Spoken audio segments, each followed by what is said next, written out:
Welcome to Houston Sports Talk with your host, Robert Land. Thanks for checking into the best Houston sports podcast. Robert along with Sports Radio 610, Shaun Bijani. If you're new to the show, welcome aboard. 45 years in journalism between the two of us, over 35 covering sports in the Houston area. Later in the show, we ask who's the most underrated Astro this season. Get in the comments, tell us what you think. But since we're all excited about the Rockets and Texans' future, which team you betting on to have a better upcoming season? Think about it for a sec. But first, Shaun, what did Laremy Tunsil tell Adam Schefter this week? Well, what everybody's going to do anyway, regardless if he said it or not, don't sleep on the Houston Texans.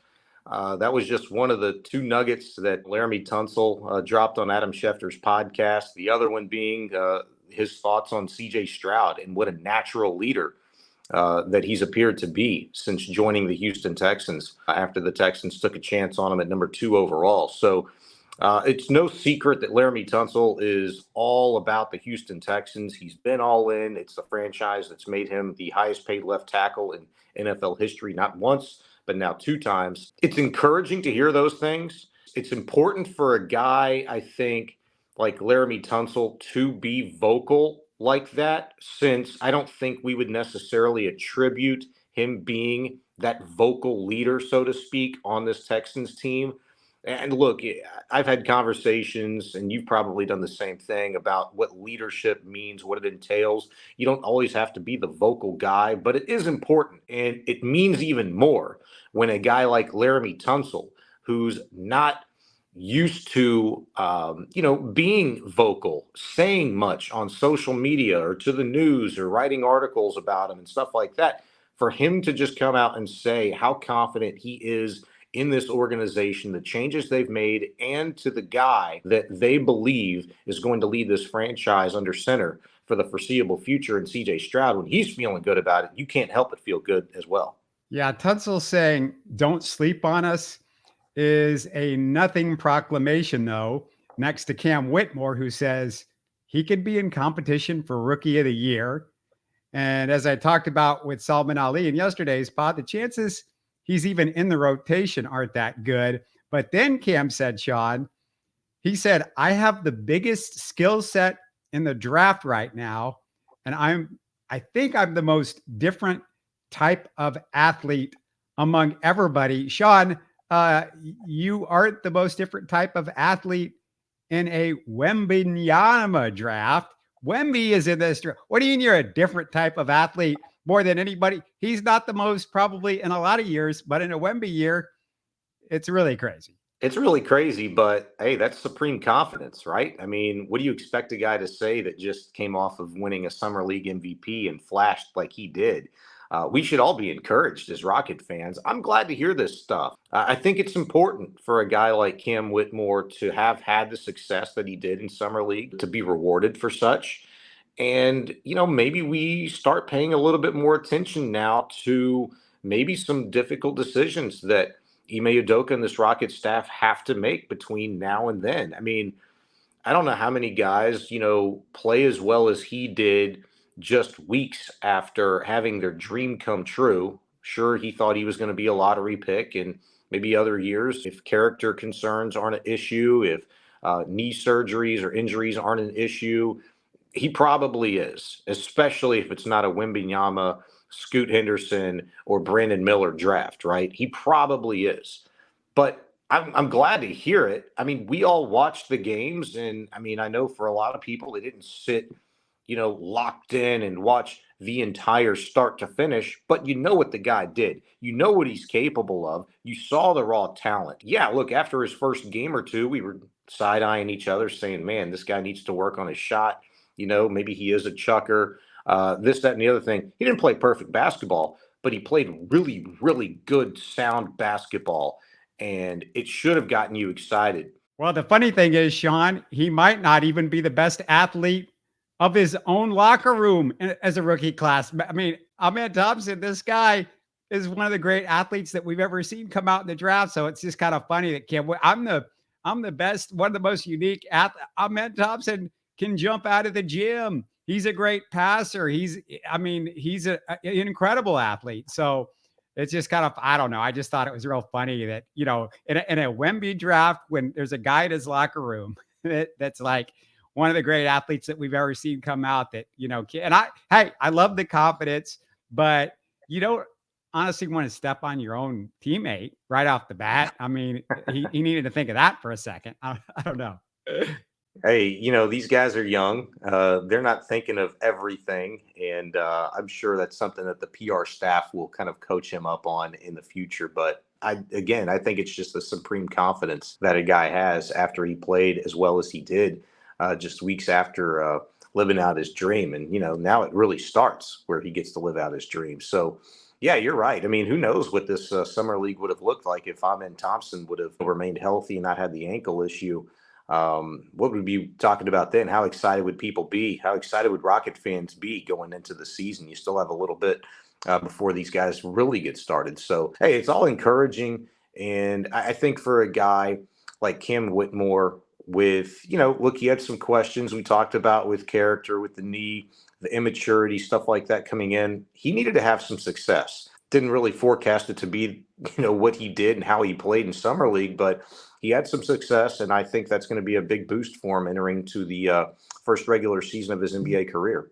Yeah, it just cracks me up though with character. They talk about, well, his character and his knee. Well, the knee looked pretty darn good in the summer league, Yeah. and as far as character goes, you got a guy that was picked a couple spots ahead of him that handed somebody a gun that was looking for a gun in an argument, and it ended up in a murder. So that guy, that guy's character might have a little something to work on too. And by the way, that guy didn't look all that special in summer league, but I know we're a long way in summer league. Most of this stuff you just got to throw out the door.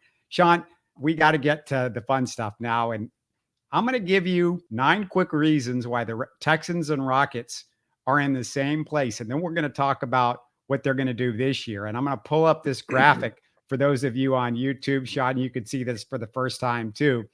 And see, Shaun, if you can think of any other reasons why the Texans and Rockets are looking like twins these days. Number one, when you look at them, they both drafted a future quarterback, CJ Stroud and Amen Thompson. Number two, both hired respected young head coaches with title game experience. Mm-hmm. We know those two guys are. Number three, both GMs loaded up on first round picks, thanks to Harden and Deshaun in each case, but the results are pending, and we're going to see what's going to happen there. Number four, both are trying to escape terrible national perceptions. Number five, both have explosive offensive talents, Jalen Green and Dameon Pierce, who've already shown that off. Number six, both added a touted defender to terrible defenses, Will Anderson and Dylan Brooks. Number seven, both rebuilding from the sudden loss of top 10 talent. Again, Harden and Deshaun, and it was unexpected and sudden for both of them. Number eight, both rebuilding after being stripped of draft picks. Shout out to Bill O'Brien and Russell Westbrook. Thanks a lot, guys. Number nine, both brought in veteran quarterbacks for leadership, Case Keenum and Fred VanVleet for the Rockets. Although, I understand there are people out on Twitter, but VanVleet's way better. Yeah, VanVleet is going to be a starter, and he's considered a better player as far as the NBA compared to Case Keenum. But just for comparison, they are both veteran quarterbacks. They were brought in for leadership purposes. Am I missing anything, Shaun, where you see that these two can sort of match up a little bit with each other?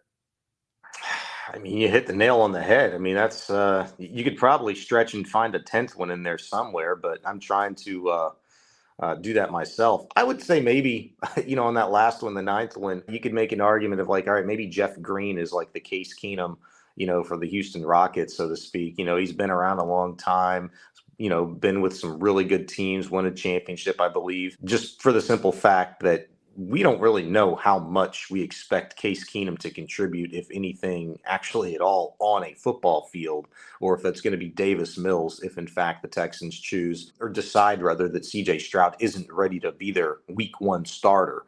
But he will be their starter at some point in time. I don't know. I wouldn't have kicked it out of bed if you would have said Robert Woods, is the equivalent of a Fred VanVleet, because we still expect Robert Woods to be a key contributor on this Texans offense. Hell, at season's end, if he stays healthy for a second straight year coming off of ACL surgery, he might end up being the leading receiver, not named Dalton Schultz, or maybe just outright. Who knows? But yeah, I think your list is fantastic, and there are a ton of reasons. And again, there probably are a few reasons that we could think of to add to your list. But it is uncanny just how similar the paths have been, the decision making to go ahead and tear everything down for both of these franchises and build it back up the way that they have.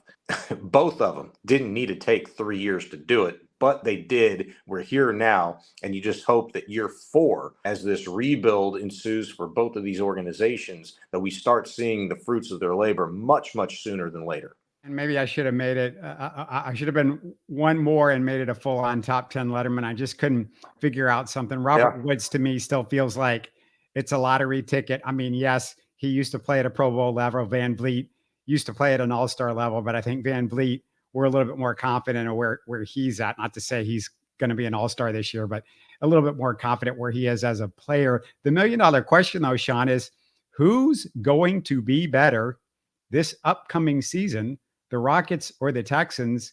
And I'm letting you kick this one off because this is a toughie for me. Rockets or Texans? Who's going to be better this upcoming year? We talked about this a little bit with the Rockets already, just how much improved they're going to be. I guess at the end of the day, you could ask this question as well. If the product is just more watchable, more likable, in and of itself, is that a success for the Houston Rockets? I think you could ask the same question for the Houston Texans. But if the product is more likable, more watchable, you're more successful, it should be pretty proportional to an increase in wins. The last 2 teams in the Western Conference this past year, New Orleans and Oklahoma City, were hovering in and around a 49-51% winning percentage. The Rockets are coming off of a 22-win season. And if they're going to be better, more disciplined, more likable, more watchable, play a better brand of basketball, try harder defensively, and just be a little bit better offensively, because they've got some explosive talent on that end of the floor, there's no question about it, it should equate to, in my mind, at least 15 more wins. And if it does, I think we're talking about this rebuild as being a resounding success in year 1. Whereas the Texans, we know within that division, you're battling with just less than a handful of other teams, Colts, Titans, and Jaguars. And we know how putrid and unreliable and inconsistent that division has been in its history since certainly Peyton Manning hasn't been involved in it. If you're the Texans, you certainly could make the argument, and I really have, that across the board from this roster construction is probably on paper, from where they were last year to where they are right now on paper, the most improved team in the entire league. And look, it's all not going to work out swimmingly. There will be draft picks that they flunk on. Give me the W total. I need the W total. You just said 15 more for the Rockets, so we're going to have to figure this out. Percentage-wise. The over-under pre-draft, according to Vegas, was set at 5.5. Post-draft, it's now 6.5. And I still think the Texans can go over that 6.5 win margin. I would not be surprised if the Texans, wind up with 8 or 9 victories and are legitimately in the mix to win this division, just because it's the NFL, it's the AFC South. Crazy things happen. And I'm not all in on the Jacksonville Jaguars. They spent a ton of money, got a lot of talent in a couple of years ago, but they've really been hamstrung with what they could do over the course of the last couple of off seasons. And certainly this one. And I need to see more from Trevor Lawrence and Doug Peterson, more than just 8 or 9 games of playing and calling really good football offensively. I need to see it. You got to show me something. So okay. So before you meander a little bit, you're saying you're predicting the Texans for 8 or 9 wins. If you're predicting the Texans for 8 or 9 wins, I would say that's better than 30. Take the over. So I'll make my prediction and I'll set it at 7 games. I predict the Texans will win 7 games. If they won 8 or 9, I really would not be shocked. Well, let me tell you, because I did the math on this, and I'm pretty close to where you're at as far as the prediction. You kind of went around and around, and I'm going to just give it to you right square in the eye. Mm-hmm. The Texans have the easier schedule between the 2 teams. Otherwise, I'd lean towards the Rockets, but I'm still I'm still, looking at the Rockets and the Texans and relying. Well, I should say the Rockets are going to be relying not on as many rookies as the Texans because of quarterback and pass rusher. The Texans are relying on rookies. So because of that, I'm predicting 38 wins for the Rockets, which is about where you were, 46% winning percentage. I'm predicting 7 wins for the Texans because I don't think the rookies can carry them to 8 or 9, which is where they would need, I think, to have a better winning percentage. That's 41% for the Texans. So me and you are both at the same place. The Rockets winning percentage wise, which is the better team, I think that's the way you judge the better team this year. I think they're going to be the better team between the two. And yeah, you went around and around, but we agree on this. Yeah, I mean, I like to state a case, make a case, for my prediction, but I feel that way too from a historical perspective, really from in both situations, but more passionately about the Texans and what they could accomplish, just because what history has taught us over the course of the last 2 decades. In the last 20 years, there have been 23 different teams that have gone from last place within a division to first place from one year to the next. It's happened 23 times in 20 years. 18 of the last 20 seasons it's happened. There've only been 2 NFL seasons in which a team has not done that. Doesn't also mean, I haven't done this legwork, but doesn't also mean that just because they didn't win their division, they didn't make the postseason as a wild card, which I'm not predicting that there's a division winner and a wild card coming from the AFC South just because of how bad it's been. But last the first with the rookie quarterback, though. That's tough. Yeah, last the first with a rookie quarterback, sure. And, who knows when CJ Stroud starts? Is he going to be a week 1 starter? If he is a week 1 starter, I think a lot of people have that pegged, and it's like a guarantee. If you look historically, and I went way back, I went back 40 years worth of taking quarterbacks in the first round, how often they've been week 1 starters. It's a minority percentage. I don't have the hard numbers in front of me, but I wrote about it a couple of times over the course of the last, 4, 5, 6 months. It'd be a minority percentage if CJ Stroud started week 1. Over the course of the last 8 to 10 years, it's become more commonplace as football has changed, money has changed, team control has changed, rookie contracts, all of that stuff, right? You've got the 5th year. So if you're going to take a guy, you might as well, play him and get the most bang for your buck, so to speak. But there is a reason why the Texans went out and got a guy like Case Keenum, that he knows the system extremely well, like the back of his hand. He's been in it in a multitude of different facets under Gary Kubiak and, obviously in Denver and Washington and Minnesota, just some facet of the offense over the course of his career.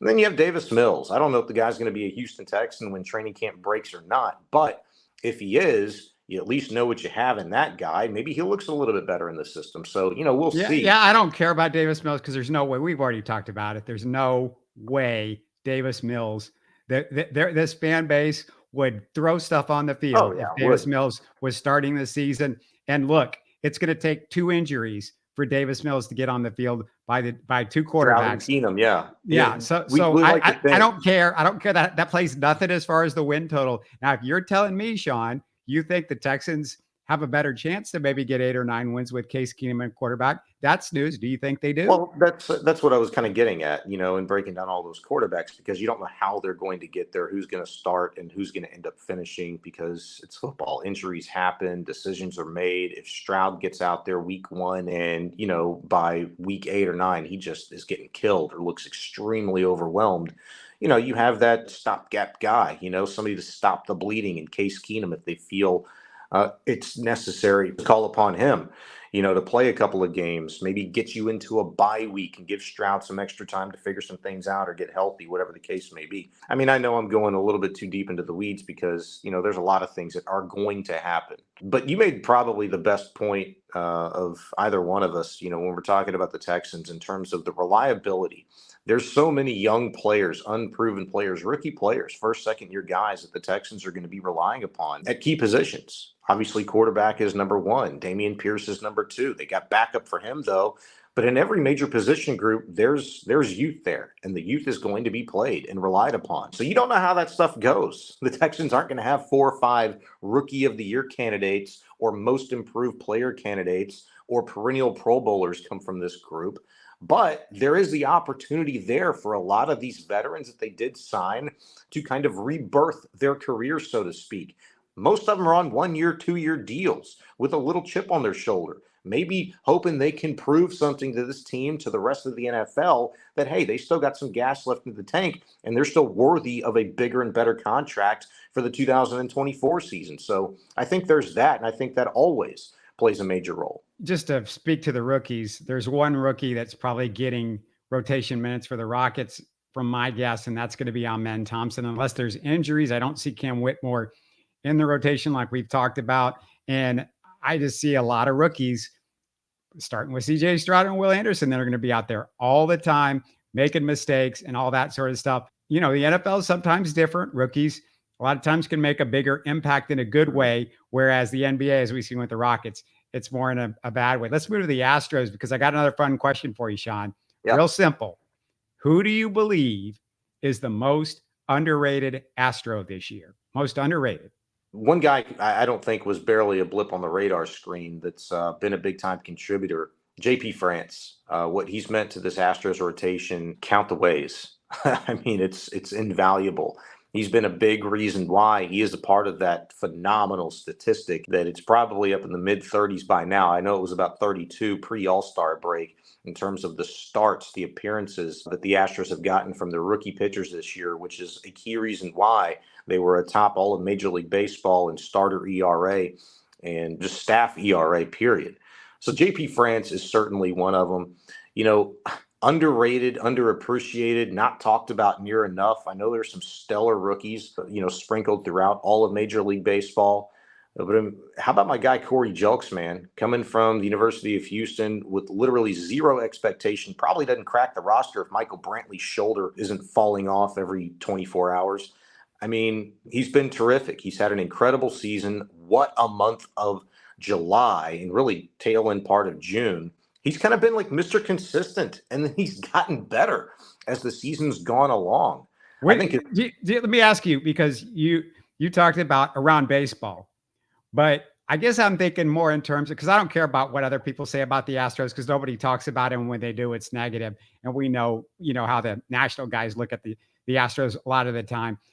I'm just kind of asking from like Astro fan wise. Do you feel like Jelks is underrated by Astro fan? Do you feel like JP France is underrated? Like, I feel like, you know, you talk about JP France being underrated. I agree to a point, but in a way, I think if you're going to talk starting pitchers, Brandon Bielak kind of gets, if you're going that direction, I'm going to go a different direction.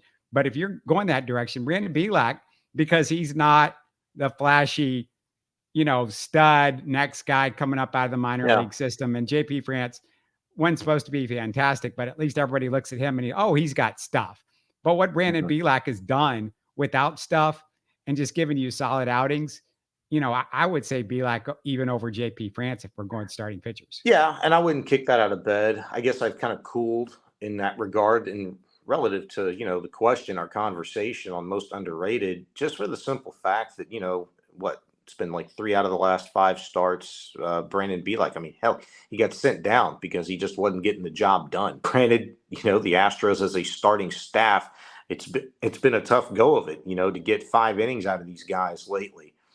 Even for Fromber, who struggled a little bit, obviously with injury. But just because Bielak has struggled a little bit, JP France, you know, I think he's had like 1, maybe 2 poor outings this season. I think there was one earlier in the year where he pitched like 3 2/3, and there was another where he gave up like 4 earned runs and 5 innings of work. But outside of that, the guy's been phenomenal. And I don't know that people talk about him enough. I think a lot of the attention was going to Fromber and Christian Javier, and quite simply the guys that aren't pitching because of health issues. But yeah, I could roll with Bielak. Absolutely. You know, from an Astro fan perspective, who's the most underrated, least appreciated, not talked about? Probably Jose Abreu has to be in that conversation, right? I mean, I still don't believe people believe in him despite the gaudy numbers that he's been putting up over the course of the last month. It just started so poorly for him. I mean, it was like a career worst start through the first 2 months of the season this year. And you thought, man, if you could have ever spent any worse money, like you might as well just burn it or flush it down the toilet.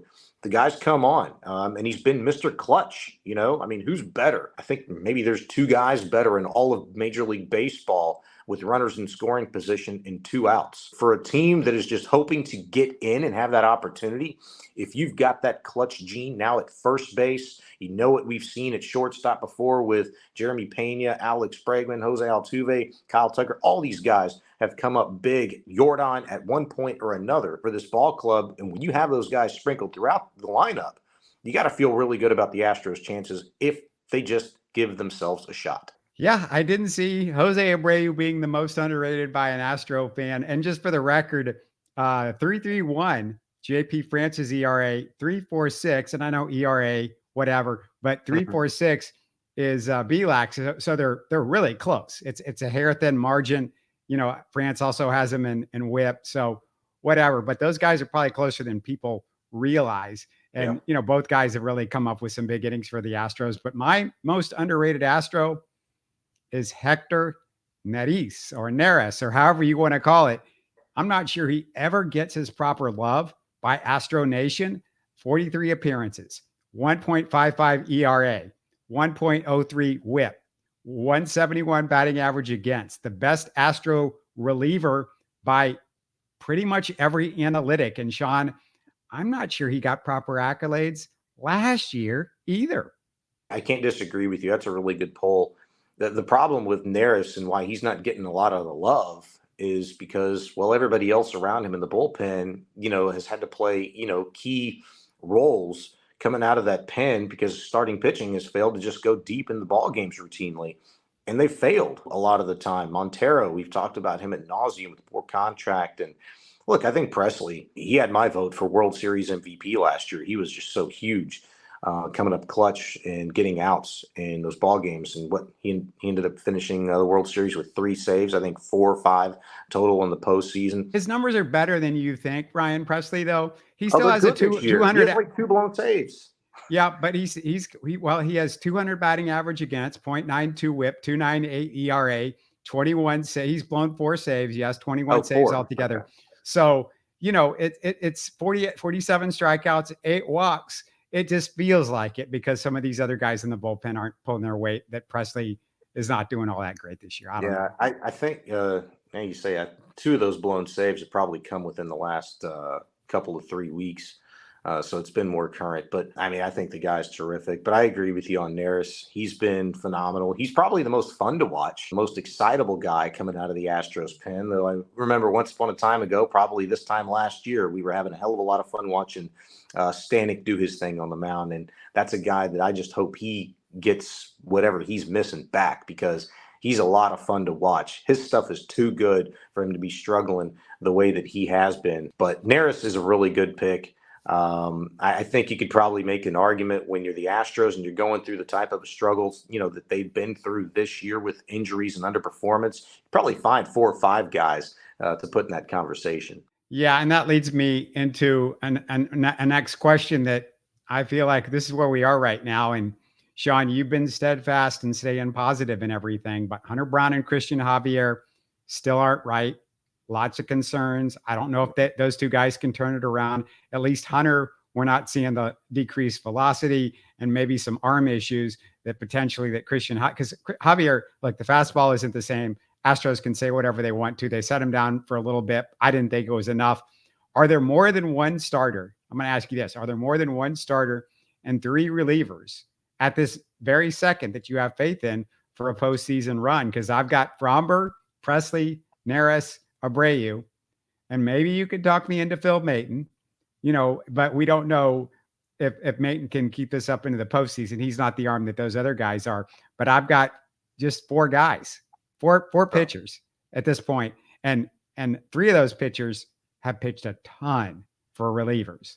Yeah. And that's scary because you got 4 guys left that I'm like, well, in 3 months, if you get there, those are the only 4 guys that, you might be able to depend on. And we're talking about trying to make a trade and, oh, you might get a starting pitcher.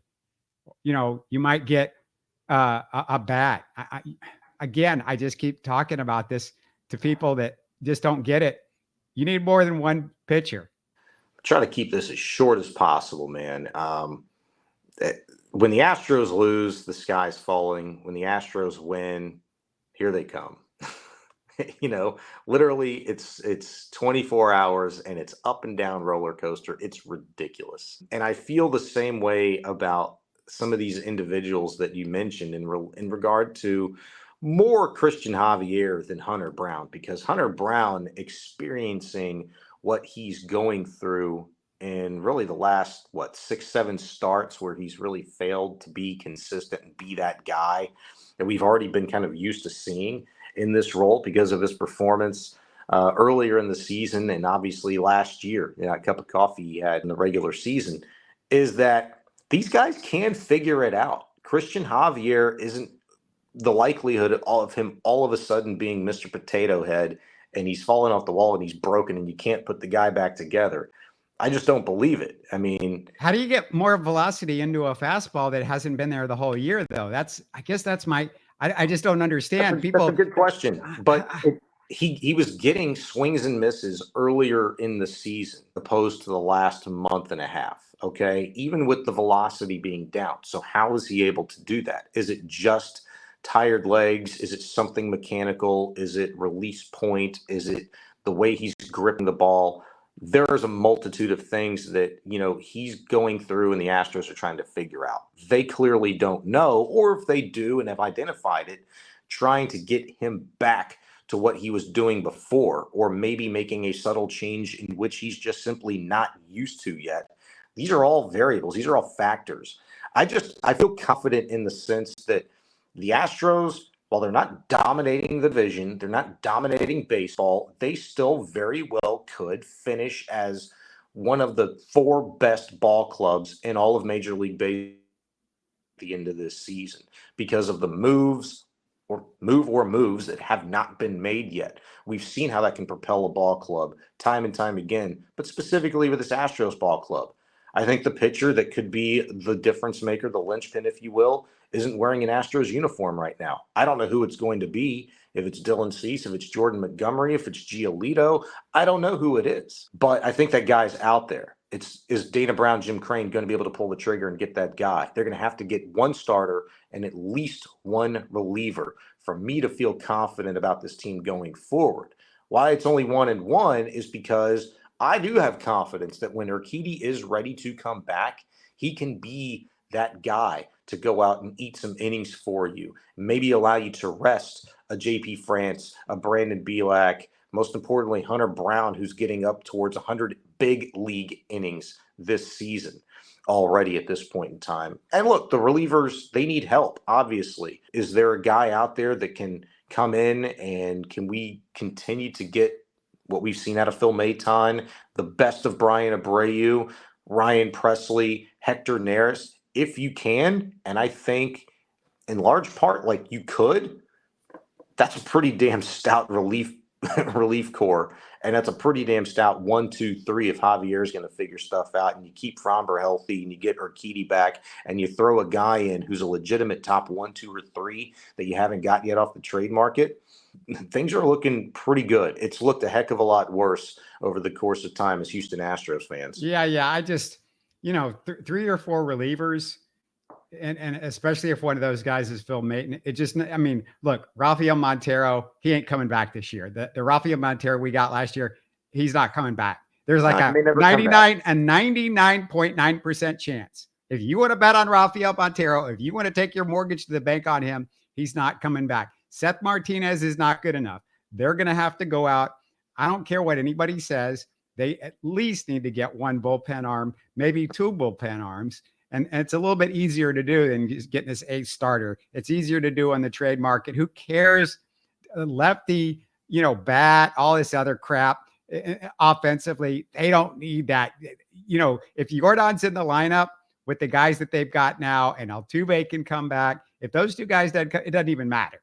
We don't even discuss the World Series, but they need 2 bullpen guys because the guys that you've got that are good, They're getting way too many innings. They're wearing the hell out. And I'm telling you, in October, November, I've seen it too many times. When that happens, those guys are out of gas, and you're putting too much pressure on them. And you have more confidence in Jose Urquidy than I have. You know, he's had a couple of postseason moments, but I don't have a ton of confidence in Jose Urquidy as a regular third starter in a rotation that's going to take you to win the World Series. But we'll see. And we've seen Well, he teams. wasn't a World Series factor last year either, but he's an important person to get you to that point so you can rely upon your dogs. Yeah. But I also believe, but he's got to be, if you're just getting one starter, one stud, and that's it, that's all you're getting in the starting rotation, then Jose Urquidy's got to be the third starter to take you through. Well, right now you're a wild card team, so he's going to take you through, you know, a bunch of rounds of the playoffs now, a bunch. So I mean, it's asking a lot from a Jose Urquidy that, you know, we thought he was going to be a stud when he got that first appearance in the World Series a few years ago against that Washington team and all that. But I haven't seen that guy as much in the last few years. And he's still, like, he's coming back from injury, and he's got a history of injuries, you know, and I don't know if it ends just because he comes back in a couple of weeks and everything's going to be good the rest of the year. No, you know, he's a difference maker throughout the course of a regular season, but we've seen him be one as well in the postseason. And it's not like you're throwing all your hopes and dreams on a guy like Urquidy. There's a lot of ifs when you're in a situation like the Astros. If you can get something positive from Urquidy, that's great. If you can turn Christian Javier around, that's awesome. If Fromber continues to be your ace, terrific. Yeah, that's your 1, 2, 3. But with Urquidy coming back, if there's some way somehow you can preserve Hunter Brown a little bit as well and get him to where, you know, he's going to enter that 130, 140 innings pitch threshold a heck of a lot closer towards the end of the regular season and into the postseason, I feel really good about throwing a Hunter Brown out there against anybody's best. With him on the mound, when he's right, he's terrific.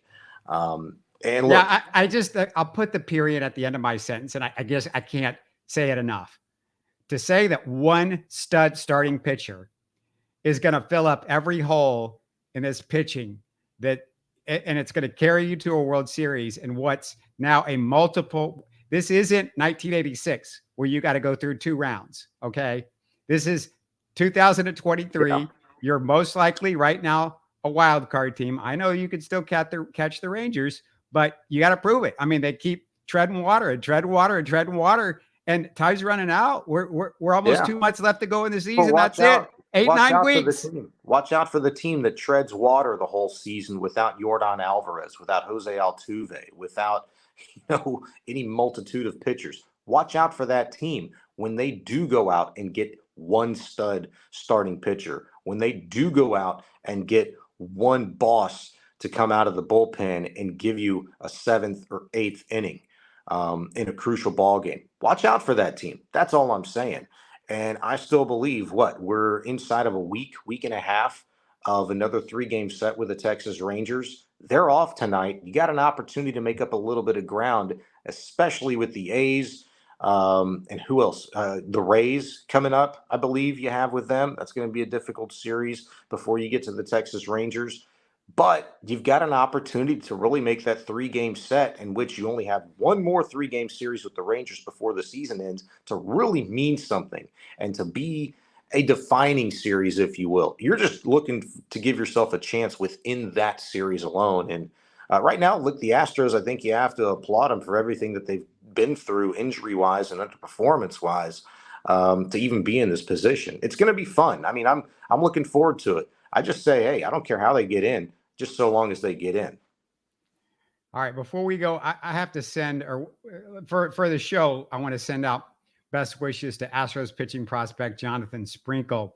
Before last season, he was a guest on our show. He talked about growing up a Royals fan in the Kansas City area and how Alex Gordon was the guy he looked up to the most. The reason was much more than baseball. Gordon spoke to his brother several times when his brother was dealing with cancer. Go back and check out that conversation. But thankfully, Sprinkle's brother survived his cancer scare. Unfortunately, a few months ago, Jonathan's sister, Amanda, was diagnosed with leukemia And then friend of the show, Kenny Van Doren, recently wrote a piece on astrosfuture.com. Fantastic piece. Last week, he talked about how Sprinkle left the Corpus Christi Hooks to donate his bone marrow for his sister. 22 people matched for a bone marrow transplant. Nobody else would make the sacrifice, but Jonathan did. He might miss the rest of the season or at least a month or something like that. I'm not sure how long they're expecting to miss him down in Corpus, but we just want to send all our best to Jonathan Sprinkle because, you know, such a good kid. I mean, he was great. I mean, loved having him on the show, and his family has been through quite a bit. Yeah, no doubt about that. Thoughts and prayers to him and his family. And it's always tough to go through something like that. So definitely keep him in your thoughts. Next week, it's here. Training camp, Texans. Correct, Shaun? You're going to be there. Let's do it. I'll be there. 25th. I'm ready. All right. I'm already there. All right. Shaun's going to have us some reports from Texans training camp coming up. Can't wait for that. Can't wait to see what CJ Stroud looks like, all that stuff. Looking forward to our next show. Until then, guys, have a great weekend. You're listening to Houston Sports Talk. Hey, don't forget to support us by subscribing and commenting on YouTube. You can always listen to us on Spotify, Apple, or your favorite podcast app. Tell your friends about us and share our show links on social media. Spread the word, everybody. Thanks for listening.